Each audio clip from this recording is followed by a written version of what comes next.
In today's video, I will be taking a look at how each individual state will be trending in the decades that will come. I'll be taking a look at, first off, the safe states, which are these states that will not matter. Those are states that will be staying solidly in the Democrat or Republican columns. And I'm going to be taking a look at the states that are potentially going to trend to another direction. I'm going to start off with the state of Montana. If you look at the map Jackson Jude thing, it actually says that Montana is trending more Republican. I don't think that is actually the case. The state is trending blue, but it's not trending blue by that much of a margin. Now Alaska. Alaska, it does seem like the state has been trending bluer. Also, this is compared to the 2012 Barack Obama performance because these two elections in terms of the popular vote are relatively similar. So I will put this in the lean Democratic column. Now for Nevada, Nevada is trending Republican. Again, if you look at this map, it trended Republicans by 4.3%. Nevada is a state, because of Clark County, is actually trending to Republicans, and some Hispanics are moving away from the Democrats. So this state will be a lean state for the Republican Party. Now Arizona. Arizona is definitely trending blue. We all know that for a matter of fact. Joe Biden did win 9.4% more of the vote than Donald Trump, which is really impressive for him. And this state will trend Democrat in the years to come. It could be a likely Democratic state in like 15 years. Now, Utah's pretty solidly in the Republican column, but I'm going to say that the state trends Democrat just based on some of the ridiculous trends we've seen in the past decade. Now, do keep in mind that Mitt Romney in 2012 was basically the state he was a senator from, but even in 2008, compared to 2008, Trump did do significantly worse than other Republicans. Colorado right now, it is trending to the Democratic Party. This is not that surprising because Colorado is a state that's getting more progressive. Biden did do 8.1% better than Barack Obama did in 2012. Now, New Mexico. New Mexico is actually trending Republican. It does say that the state is trending blue, but I don't think that's necessarily the case. Some of the oil voters are going to go against the Democratic Party. Now going to the state of Kansas. Kansas is a state that's trending blue, but again, it's not by that large of a margin. It is 7.1 points, but do remember that Mitt Romney was able to do far better in the suburbs, and the suburbs are a key factor in these elections. Now, suburbs were previously about the likely solid column for the GOP, but now it's pretty much in the toss-up column. While some rural areas were previously maybe likely are, now they are solidly in the Republican column. Now for Kansas here, I will put this state as a lean Democratic state. It is trending blue, but it's not going to make much of a difference. Now for Texas. Now, in a short term of 8 years, Biden did 10.2 points better than Barack Obama did in 2000 than what Barack Obama was able to do in 2012. So by this trend margin, we can expect Democrats to win by 2028. But it's not that simple. Texas, there are some areas that are trending Republican. It is a state that's still undoubtedly trending Democrat, but it's not by that much. I'll put in the lean margin. Now going to some of the other states. Nebraska's second district is solidly trending in the Democratic column. I mean, Biden did almost 15 points better than Barack Obama, so I'm gonna put this as a district that's solidly trending in the Democratic column. The first district's actually trending in the Democratic column as well. It's by a significantly lesser of a vote margin, but it is still technically trending blue. So I'm gonna put this in the Democratic column. Now going to Minnesota. Minnesota, it trended for Trump, but by a very slight margin. I thought that things like BLM may hurt the Democratic base there. It actually did boost Democrats in 2020, which was really interesting. I think that this race will be, I mean, it's going to trend Republican, but I don't think it's going to be that much. This will be tilt. Now it's going to be the state of Iowa. Iowa Democrats are really not doing well. Similar to Ohio, these states are trending to the Republican Party by heavy margins. Ohio was a bellwether state just 10 years ago. It pretty much never voted against for the presidential loser. And Iowa was also a state that was actually leaning Democratic in past presidential elections. Both of those states are trending Republican by hefty margins. Both are in the safe column. Now going to the state of Illinois. Illinois, it is a state that's trending to the Republican Party. Barack Obama was actually a senator from the state, and Biden still did better, but I don't think that's actually the best indicator.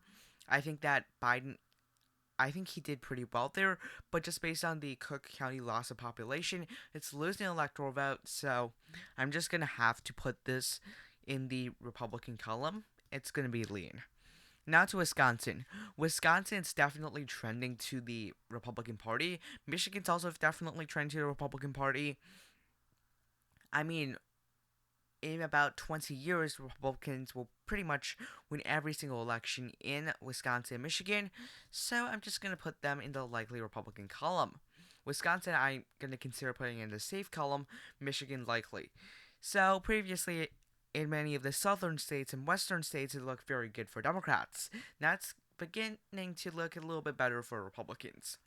Now let's go to Florida. Florida is a state that's trending Republican heavily. If we look at the election results here, it trended to Trump by 4.2. That might not sound significant, but remember, in the 2022 midterm elections, Ron DeSantis won huge in that state. Marco Rubio won huge in that state. If you look at the Senate races, Marco Rubio won that state by 17 points. Ron DeSantis won by 18 points. So, really good margins for Republicans in Florida. Now, Georgia. Georgia's obviously trending blue.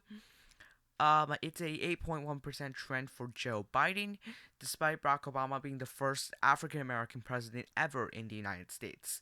So, that does show you that Georgia is trending blue significantly. So I'm going to put it in the safe column.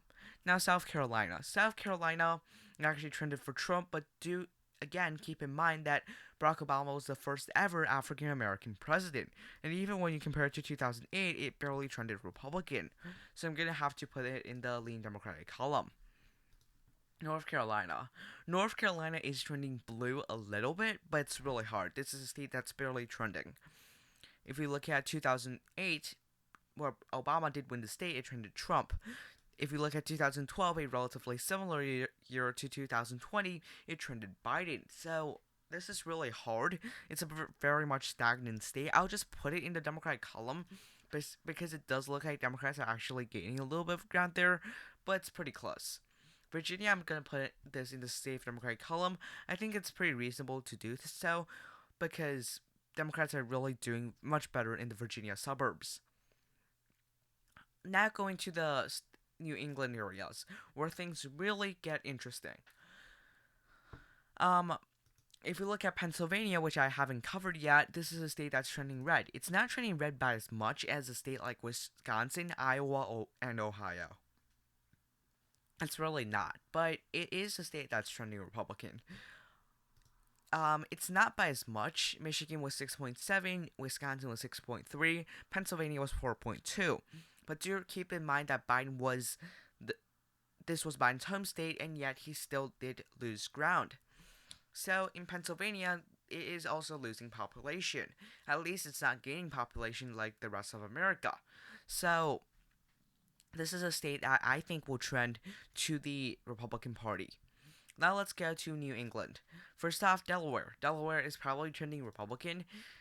I mean, it's probably not going to be that competitive until at least like 2050, but it is still trending Republican, and it's not necessarily the safest Democratic state.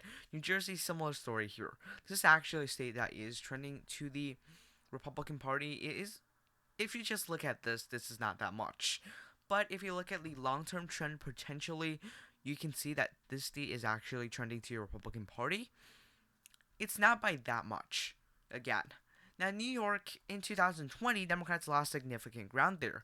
Remember, Chuck Schumer won in 2016 by a huge margin.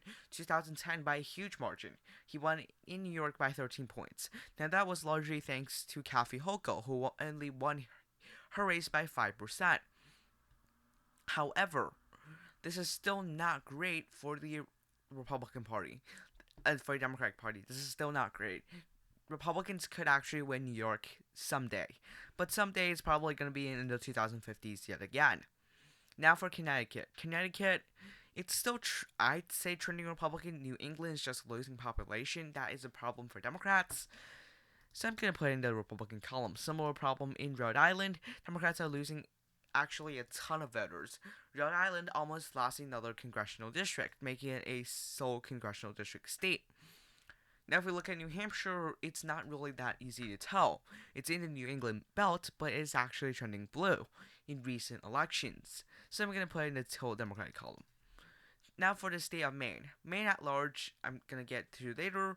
Democrats are doing better in Maine's 1st district, but Republicans are having huge trends in Maine's 2nd district. I mean, just taking a look at it, it is a 16-point trend for Donald Trump. I think that's the largest trend for the Republican Party in all of these states. Democrats' largest trend was from the state of Utah. So I'm going to go back to the past elections. In 2012, Obama won the district by 8. In 2008, Obama won it by 11. So it wasn't really competitive until recently. And for the Maine at large, because of the huge trend in Maine's 2nd district, it's going to be labeled as lean Republican. I think that does make sense. So if you look at the colorful graph here, Republicans lock 96, Democrats lock 105. Now don't just add up these tallies, because for example, if you're adding up these tallies and you see a state like Illinois being added to the Republican column, that's not necessarily fair. Republicans have 196 trending Republican electoral votes that could potentially become competitive or are competitive currently right now, and Democrats have 141 of those electoral votes. So it looks like America is trending red, right? Well, it's not that obvious. Republicans are gaining ground in the New England areas and the Rust Belt. Democrats are gaining ground in the southern states and really the Sun Belt and some of the western states. Thank you for watching. Have a nice day. Goodbye.